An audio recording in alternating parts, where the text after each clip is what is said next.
Buenos días, internautas y personas que visitan el canal de Podcasts. Bienvenidos. Vamos a seguir hablando acerca de Linux. Hoy vamos a hablar acerca de otros temas. Ya vimos algunos detalles acerca de Linux. Vamos a seguir hablando más de detalles. Bien, entrando en materia, les comento. Linux no tiene el bloqueo por software del código de instrucciones de los procesadores Intel AMD.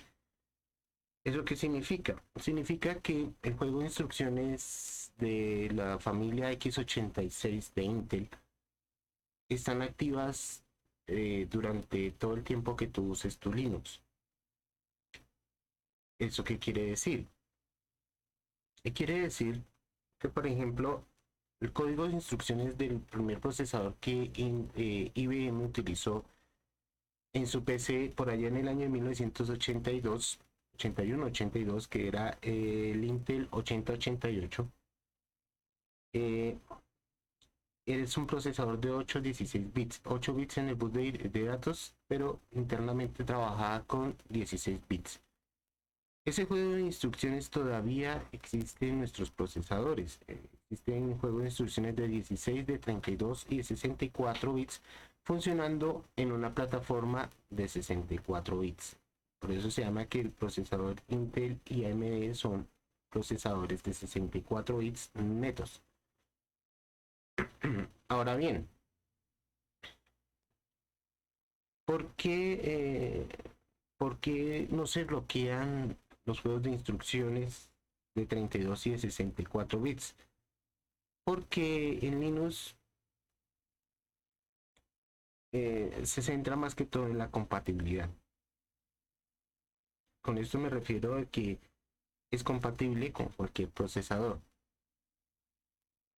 Obvio, sé que Linux Torvalds sacó la versión, el kernel 6.3 hace unos meses. Y antes de sacarlo, dio la siguiente información, que ya no iba a ser el kernel para los procesadores de 32 bits. Entonces las personas ya no podrían seguir, utilizar con el nuevo kernel 6.3, ya no podrían utilizar eh, sus computadores de 32 bits. Pero eso no quiere decir que van a bloquear todos los juegos de instrucciones de 32 bits hacia atrás. Eso no va a pasar. ¿Por qué? Porque tú puedes ejecutar cualquier programa que sea de esa plataforma y te funciona. Para citar un ejemplo, en Linux podemos ejecutar programas de MS2. MS2 era el sistema operativo que existía antes de Windows 95. Y en él se instalaba como programa el Windows. Ojo, el Windows era un programa, no era un sistema operativo. El sistema operativo era el MS2 de Microsoft. Entonces, todos esos juegos de 16 bits, ¿los puedo ejecutar en Linux? Claro que sí, porque ahí están los juegos de instrucción de, ese, de esa plataforma. Entonces el procesador tiene ese juego de instrucciones de 16 bits ahí adentro, así que no hay ningún problema. Para que tú puedas ejecutar programas de MS2 en Linux, tienes que instalar el programa, un aplicativo que se llama DOSBox. Y con ese ya tú instalas el sistema operativo, ya tienes instalado el MS2 y solamente ejecutas el programa que quieres ejecutar de esa época. Por esa época, lo único que tú necesitabas para que se pueda ejecutar juegos era que tú colocaras en las boards, tuvieran el VGA, y el VGA que llegara hasta Super VGA de 1280 por 1024 de resolución. Eso era suficiente. Y que tuviera una tarjeta de sonido, pero la tarjeta de sonido tenías que instalarla manualmente. Con DOSBox ya te trae todo eso activo.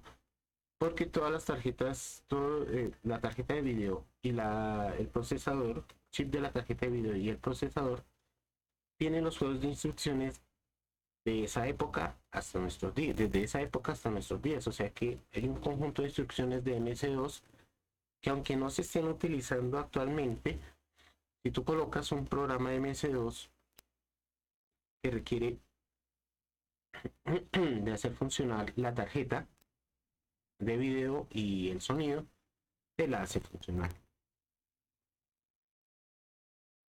Entonces, el único que tenías que hacerle la instalación de la tarjeta de video era al Windows. Era el único que tenías que hacerle la instalación de la tarjeta de video por medio de un driver. Ese sí tocaba o tocaba. Sí, si tenías una tarjeta de video bastante avanzada en Windows 3.11, tenías que instalarle los drivers de esa tarjeta de video porque solamente te cogía el VGA hasta 640 por 480, no te cogía más. Entonces, te tenías que, si querías sacarle el jugo, explotar la máxima resolución que te da esa tarjeta de video, tienes que instalar los drivers. En cambio, en MS2 no tenía que instalarle drivers. El MS2 del programa, por ejemplo, había un juego que a mí me encantaba jugar. Se llamaba Mega Race. Mega Race es un juego de realidad virtual. Tenía un CD de 650 megas. El juego ocupaba dentro del CD 550 megas y trabajaba lo que es realidad virtual. El punto es que él trabajaba con la tarjeta de video que tuvieras instalada. No le importaba. Y sacaba el máximo de resolución que podía dar esa tarjeta de video. En MS2 se podía hacer. Entonces no necesitabas instalarle drivers a MS2 para que cogiera la tarjeta de video el juego. El juego automáticamente venía con sus instrucciones para sacarle el máximo provecho a la tarjeta de video. Obviamente que estamos hablando de que MS2 es un sistema operativo en modo texto, no es en modo gráfico como usamos actualmente nuestros computadores. Entonces, eso detenía, digámoslo así, eso hacía que fuera mucho más sencillo de construir programas y sacarles el máximo provecho, el máximo jugo a esos programas. Bien. Eh,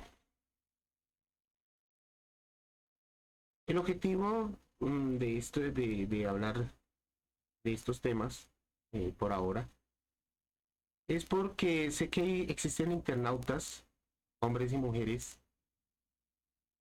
que ven este podcast y algunos de ellos son profesores o profesoras en una institución, en un colegio o en una universidad o en una institución técnica. Y mi idea es que ellos puedan también utilizar este podcast en sus clases y así poder exponer a Linux. Estoy tomando algunos temas básicos que sus alumnos es posible que ya los hayan visto, pero que sería bueno repasarlos en Linux. Entonces, por eso estoy hablando de estos temas. En Linux, en modo gráfico, es en lo que yo voy a enseñar. Entonces, por ejemplo, para un profesor o una profesora de sistemas en un colegio, puede enseñar el Linux a sus alumnos y hacerlo funcionar. Si yo soy un profesor o profesora de universidad y estoy dictando diseño gráfico, eh, ustedes no necesitan saber ni los comandos ni la consola de Linux. Ustedes lo que necesitan es el modo gráfico de Linux y enseñarles a utilizar los programas para diseño gráfico que existen en Linux, que se llama programas como GIMP, Inkscape y Krita, que Krita para los profesores y profesoras que están en la universidad enseñando o en la parte técnica enseñando diseño gráfico. Krita es un programa que no solamente te permite hacer dibujos, mm, bueno, como ustedes lo conocen, como el Inkscape, sino va más allá, te permite crear cómics. Entonces, si saben manejar ese programa, uf, perfecto. ¿Sí? Y otra cosa, los invito a investigar y a no dejarse creer cuentos. Linux eh, puede hacer eso y mucho más. De hecho, este podcast lo hice en un computador con Linux y es un computador que no entra, digámoslo así, dentro de los requisitos que requiere Microsoft para su nuevo sistema operativo. Entonces, y aún así estoy trabajando con programas del 2023. Entonces, no hay ningún problema. Puedo seguir trabajando con mi equipo y puedo seguir haciendo lo que sea mejor para mi trabajo. ¿Qué más les digo?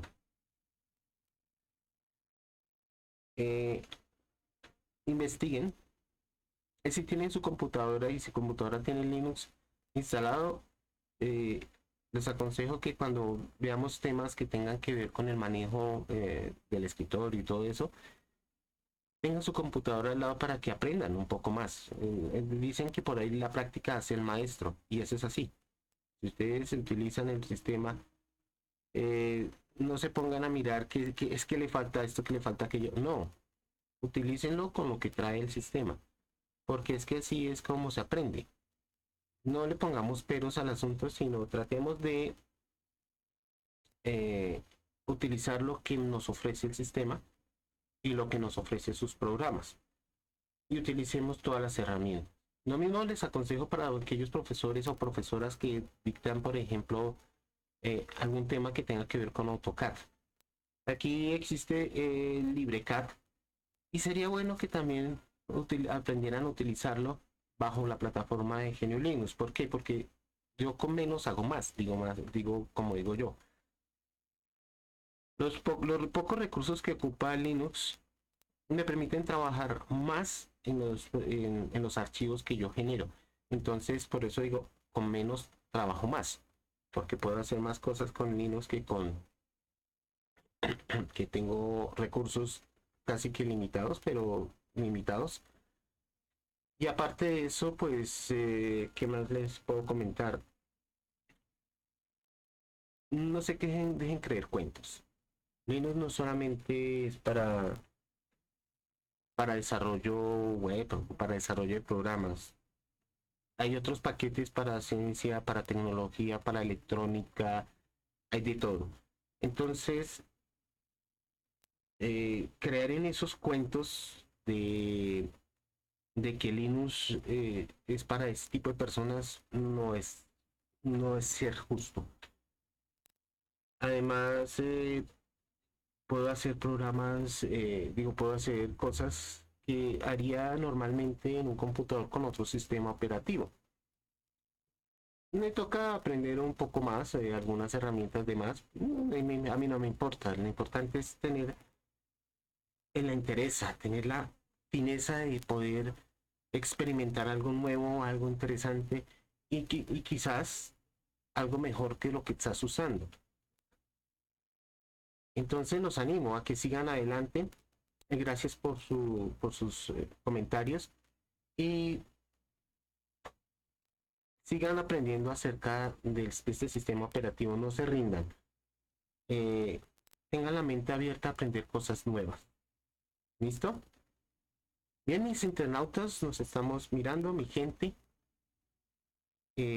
Cualquier cosa que necesiten, estoy para su servicio. Que pasen un espléndido y magnífico día.